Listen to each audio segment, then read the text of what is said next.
in the world of Harry and Meghan, because we found out recently, nothing ever seemingly is the correct story, is it? They have their version of events, and then there are the versions that come out from other people. Seemingly, though, of course, Harry likes to stick to his version of events.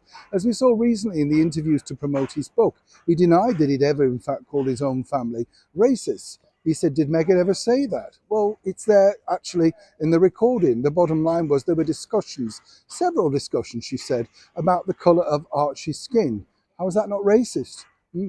But of course, the bigger problem that you have with Harry and Meghan moving forward is, in particular him, he's now documented certain elements of his life, good and bad, as many people might say. But also the story goes further, doesn't it? Because once you put those stories down, then you have an open invitation for people who were there, particularly at such a young age as he is, to write an autobiography, merely under 40. So, there's his version of events. And of course, there's a version of the Prince of Wales, who seemingly will never know his version of events because the royal family don't really do autobiographies, which is a shame. And that's something that Harry knows, which of course makes his story, his narrative, according to his fans at least, the definitive one. But recently, of course, that particular story emerged about his, shall we say, very first girlfriend, Sasha Walpole. She then went on to detail her version of events over here in the United Kingdom on a late night chat show, and then numerous articles going back and forth. It must have been highly embarrassing for Harry, because the bottom line is, of course, her version of events differed widely from his.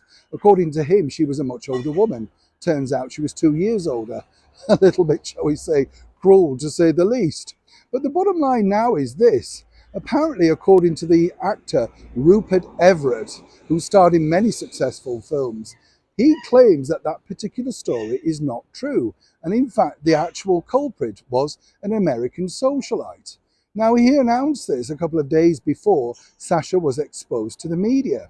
Now, this has caused all sorts of problems, as one can imagine, because once again, which is the definitive story? Does Rupert have something to promote and was trying to shine a light on himself once again and that particular project? Or indeed, is there another First Lady?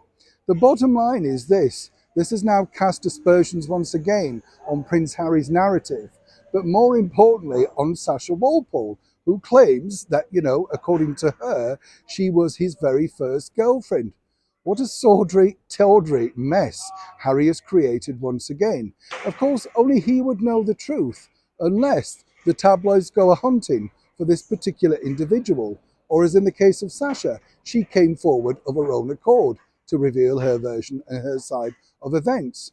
Whichever way you look at it, there doesn't seem to be anything that Harry and Meghan can put down in paper, speak about, that seemingly is the truth.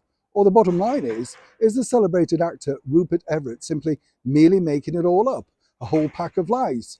He's sticking to his version of events for now, but more importantly, once again, it's besmirched the character, not just of Prince Harry, but of his very first paramour.